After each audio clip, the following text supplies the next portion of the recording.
Halo semuanya, nama saya Syahid Hafiz Makrojan. Di video ini saya akan sharing tentang pengalaman saya ketika ber-PKL di CP Hero Nusantara. Dan tak hanya itu, di video ini saya akan membagikan salah satu kegiatan rutinitas yang ada di perusahaan ini dan juga studi kasus yang saya ambil untuk laporan PKL.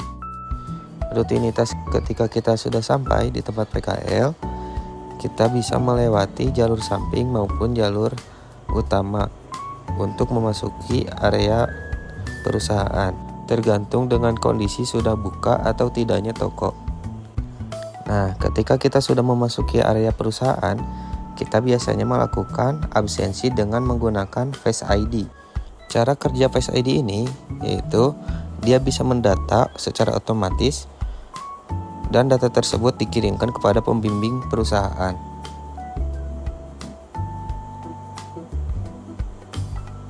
Rutinitas selanjutnya, ketika sudah melakukan absen, kita meletakkan tas atau barang bawaan pada loker yang tertera di area perusahaan.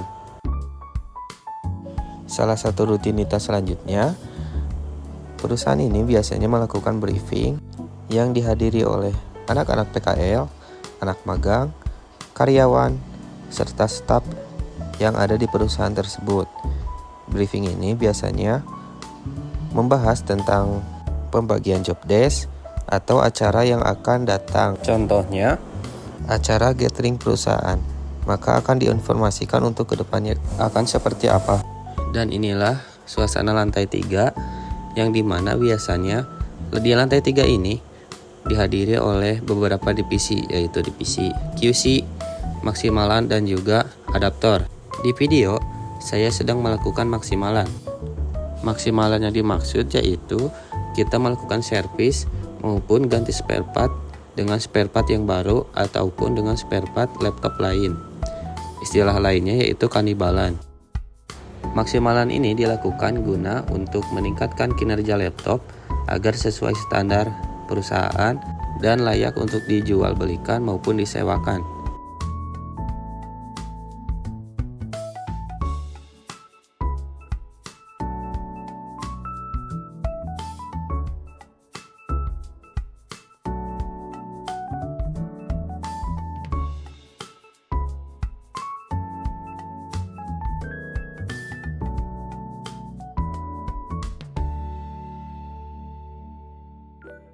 Nah, kegiatan selanjutnya yang saya lakukan yaitu melakukan QC atau Quality Control, yang dimana QC ini berfungsi sebagai pengecekan kualitas laptop sehingga kita bisa mengetahui layak atau tidaknya laptop ini diperjualbelikan. Jika hasil QC tidak memenuhi standar kinerja laptop, maka kita maksimalkan.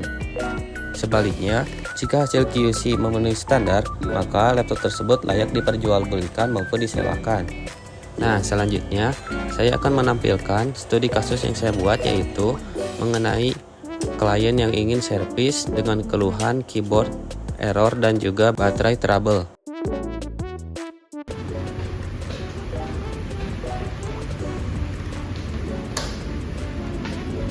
Yes. Ya. Ini ada servisan klien. Permasalahannya ada beberapa keyboard yang nggak bisa nyala. Sama paling kamu tolong kabel dulu baterainya aja, soalnya kliennya tuh bilang kalau misalnya setiap mau nyalain laptop, kalau adaptornya dicabut itu bakalan mati. Jadi tolong dikabel dulu aja ya. Ya, baik.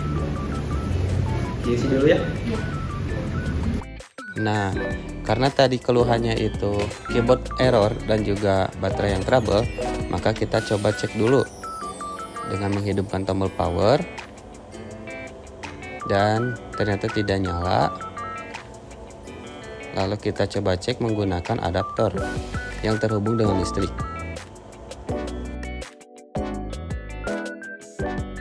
Ketika laptop terhubung dengan adaptor, indikator laptop pun menyala dan juga laptop pun nyala, yang dimana berarti trouble pada baterainya. Nah, langkah selanjutnya kita akan coba cek menggunakan file QC untuk pengecekan keyboard dan juga baterai.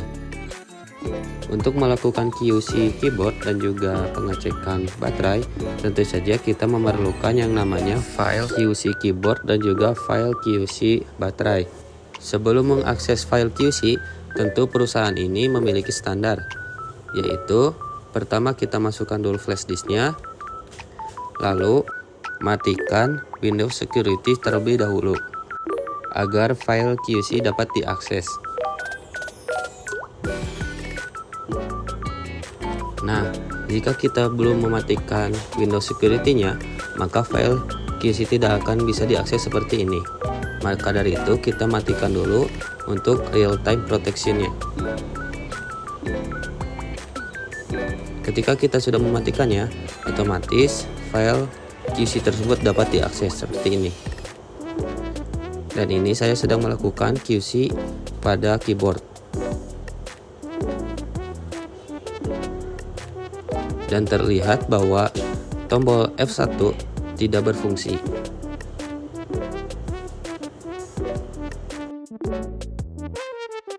Selanjutnya kita akan meng-QC baterainya, dan terlihat keterangan dari kedua baterai tersebut adalah AC power, yang dimana AC power ini memiliki arti yaitu bahwa baterai tidak dapat terisi, atau biasa disebut dengan baterai BNC.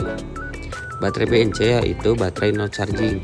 Jadi dimana ketika kita menghubungkan laptop dengan adaptor, maka laptop tersebut akan nyala. Sebaliknya jika kita melepasnya maka akan mati.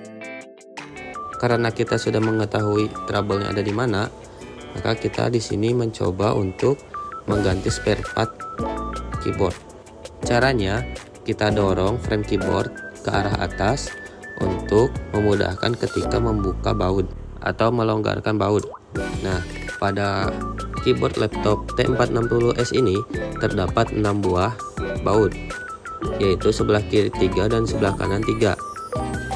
Kita percepat saja. Nah, jika semua baut sudah dilonggarkan, kita dorong frame keyboard ke arah atas dengan cara mencongkelnya. Seperti ini. Diusahakan dengan hati-hati karena dapat merusak frame keyboard maupun keyboard tersebut.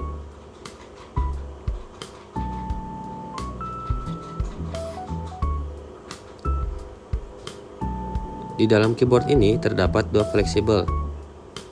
Yang pertama untuk track point, yang kedua untuk keyboard. Selanjutnya kita lepaskan pengunci fleksibel keyboard agar keyboard dapat terlepas.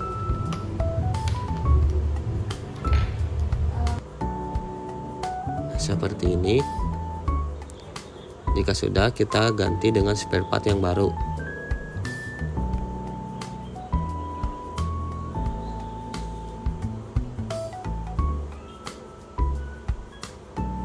Langkah selanjutnya, kita pasangkan fleksibel keyboard dengan cara yang sama, yaitu dikunci. Lalu jika sudah, kita coba tes dulu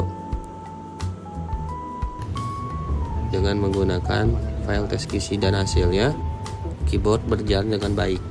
Karena sudah berjalan dengan baik, maka kita pasangkan dengan cara membautnya. Nah, selanjutnya kita akan melakukan perbaikan pada baterainya. Dan di sini juga sama, kita akan mengganti spare part dengan yang baru.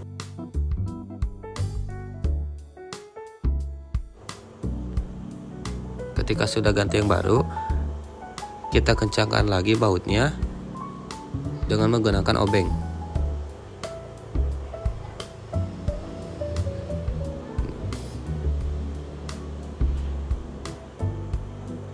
Karena perbaikan tadi sudah selesai, maka kita coba tes lagi untuk terakhir kalinya.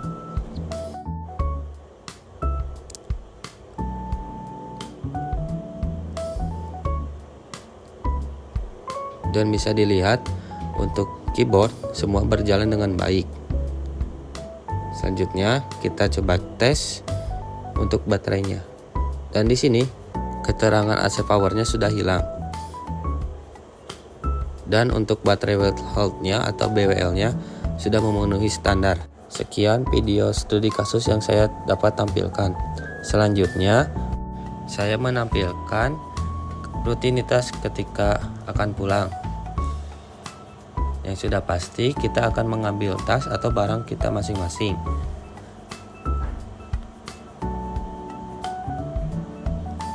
Lalu biasanya kita akan lakukan tos dengan rekan sebaya dan salim dengan atasan. Lalu kita absen pulang.